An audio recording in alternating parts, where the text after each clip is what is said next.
Hello, and welcome to this episode of Stories That Shape Us. Yesterday, I talked about even the stories that we don't acknowledge shape us.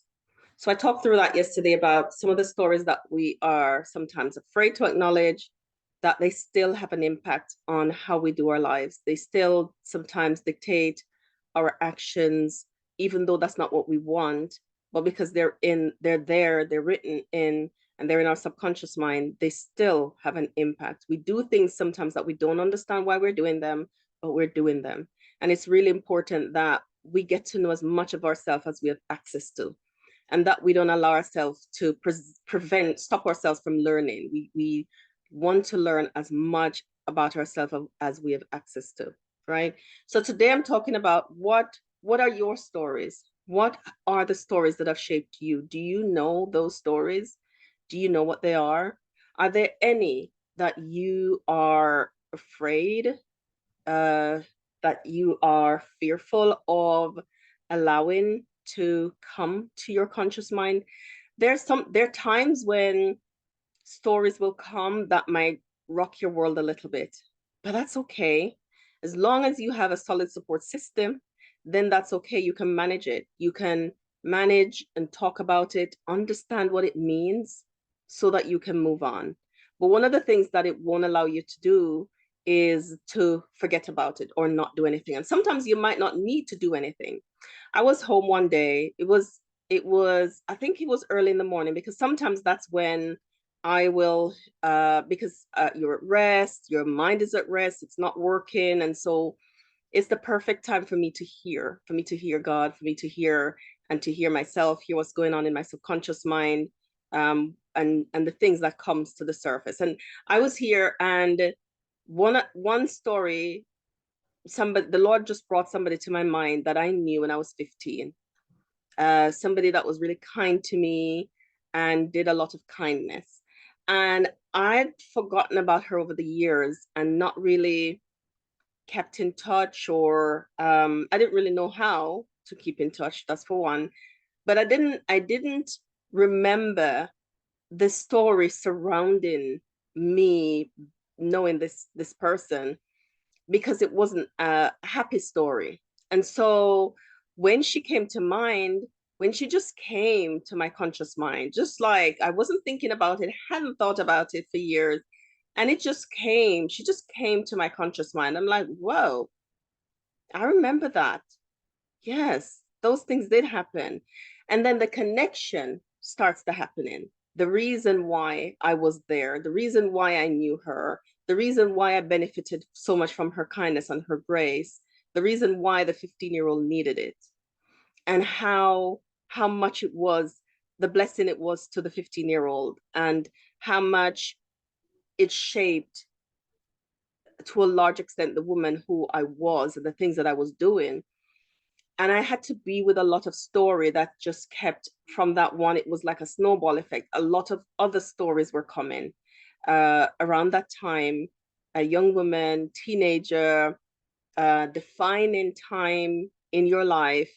And I was experiencing these things that I just kind of put to the background, repress, try to forget about, and successfully did for many, many years, until one Saturday morning when the brain goes, we need to deal with this. We need to work through this. We need to understand this. It's not as scary as you think. Here you go. I'm just going to give you a little bit at a time, and you take it from there. And processing, I did just over a few weeks. Wasn't I didn't need to go to therapy. I didn't need to do any of those things. I just talked and journaled and talked some more, make connections and understand and see, lots of empathy. I had to have a lot of empathy for my 15-year-old, for the 15-year-old. She needed a lot of empathy. And it was really good that this woman modeled that for me. And I remembered her with kindness, because she was that. And that 15-year-old felt just not abandoned, but alone, and needed kindness. And so when we become aware of our stories, it doesn't always mean that we're going to go to therapy or we need to attend a retreat. And maybe I was able to be with what was coming, what I felt, because I had done so much therapy, because I attend so much retreats, because I read those kind of books, because I facilitate retreats and conferences, because this is my world and my life. And so I am always growing as a person, so that when people come into my space, I can also help them grow. And so maybe as a result of that, I had the tools. So I knew how to not be afraid. I just needed to be with and listen and work my way through, because I'm committed to that for myself.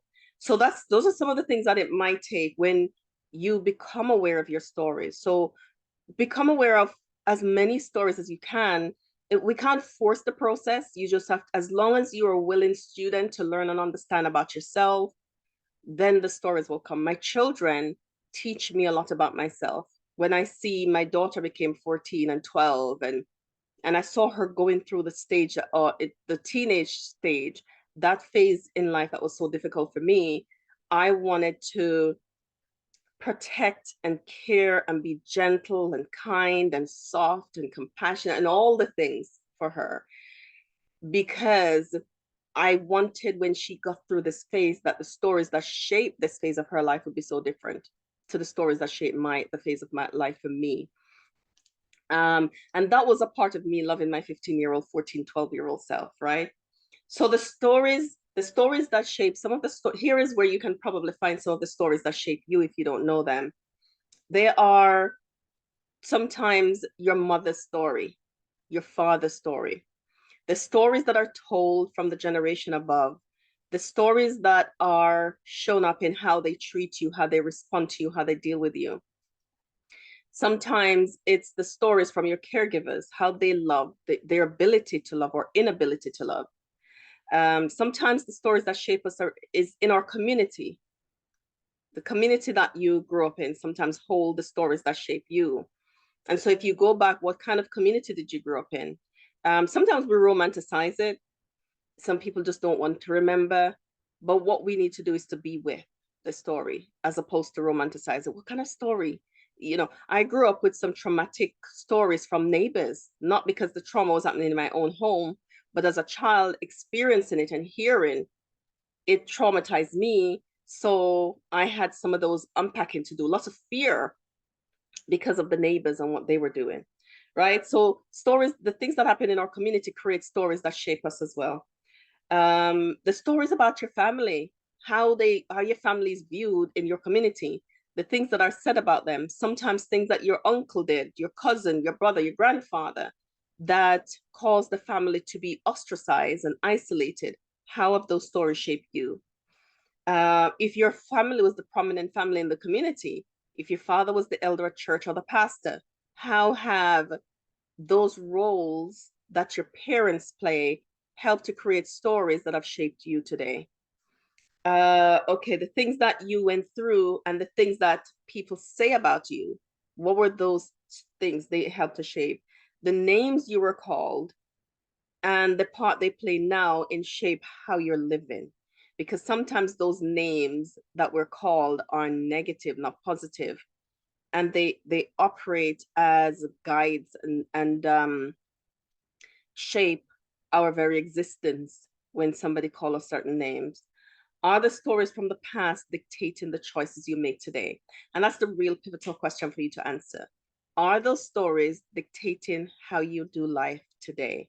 And that's why we want to know what the stories are, because they oftentimes are limiting, and they're limiting you and holding you back, and you may not know. And so we want to know, so that if they are, so that we can begin to make the changes, we can begin to be with and sit with and make the changes that are necessary, so we're not held back by anything that happens in our past. We want to know. And so in the next story tomorrow, I'm going to talk about how to overcome, how to get past our past, whatever the stories are that shaped us. They don't have to hold us at ransom. We can work through and move on from them. Thank you for joining me in this episode of Stories That Shape Us. I hope you'll join me on the next story.